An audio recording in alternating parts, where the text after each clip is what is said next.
Hello everyone, welcome to Goldie's world.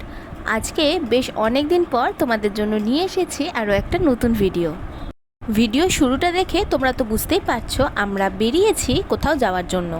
আমরা চলে এসেছি রাজবাড়িতে চলছে বারোদোলের মেলা, আর প্রথম 3 দিন এখানে গোপাল ঠাকুরের পুজো হয়, তো সেটা দেখার জন্যই চলে এসেছিলাম। রাজবাড়ি ঢোকার বেশ খানিকক্ষণ আগের থেকেই বুঝতে পেরেছিলাম ঠাকুরের কাছাকাছি যাওয়াটা কিন্তু বেশ চাপের হয়ে যাবে। ভিড়ের পরিমাণটা তোমরা দেখতে পাচ্ছ।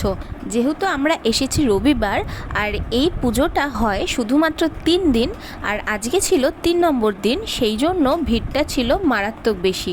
কিন্তু তবুও সব ভিড় ঠেলে আমরা ভেতরে চলে গেছিলাম ঠাকুর দেখার জন্য, আর তোমাদের সামনেও যতটুকুনি পেরেছি ঠাকুরের ভিডিওটা করে এনেছি। জানি ফোনটা ঠিক স্টেবল ছিল না, বাট বিশ্বাস করো আমার কিচ্ছু করার ছিল না সেখানে। তবে এই 3 দিন শুধুমাত্র পুজোই নয়, রাজবাড়ির ভেতরের যাবতীয় জিনিস যেগুলো অন্য সময় দেখতে দেওয়া হয় না, সেগুলোকে বাইরে ডিসপ্লে করা হয়েছিল। সেগুলো যতটা পেরেছি তোমাদের জন্য ভিডিও করে এনেছি, কারণ ভেতরেও যথেষ্ট ভিড় ছিল। রাজার ব্যবহার করার জুতো, আসবাবপত্র, ঘড়ি, বাসনকোসন এবং বিভিন্ন জিনিসপত্র এখানে ডিসপ্লে করে রাখা ছিল। এগুলো দেখতে কিন্তু আমাদের ভীষণ ভালো লাগছিল, কারণ এগুলো খুবই দুর্মূল্য জিনিস, যেগুলো আমরা সচরাচর দেখতে পাই না। বহু বছর আগেকার যে জিনিসপত্র সেগুলো সামনে ছিল, অনেক হিস্টোরিক্যাল মেমোরি আছে এগুলোর সঙ্গে, রাজাদের স্মৃতি জড়িয়ে আছে এগুলোর সাথে। তো ডেফিনেটলি এটার মধ্যে একটা আলাদা রকম ফিল ছিল। জিনিসপত্রগুলো সবই শোকেসের ভেতরে রাখা ছিল, অবশ্যই সেগুলো ছোঁয়ার পারমিশন ছিল না।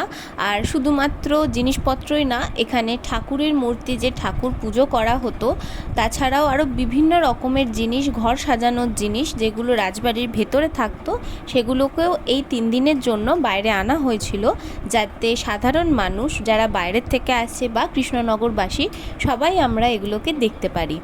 এমনকি রাজবাড়ির বাইরের দিকটাও খুব সুন্দর করে সাজানো হয়েছিল। ঠাকুর দেখতে গিয়ে প্রসাদ পাবো না, এটা কিন্তু আমার সাথে কখনো হয়নি, এবারেও তার ব্যতিক্রম হলো না। খিচুড়ি প্রসাদ ঠিক পেয়ে গেলাম।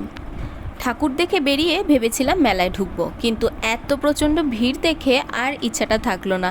আর যেহেতু মেলাটা এখনও 1 মাস বসবে, মানে সামনের মাসের 19 তারিখ পর্যন্ত, তাই গরমে এত ভিড়ের মধ্যে ভেতরে যাওয়ার রিস্কটা নিলাম না।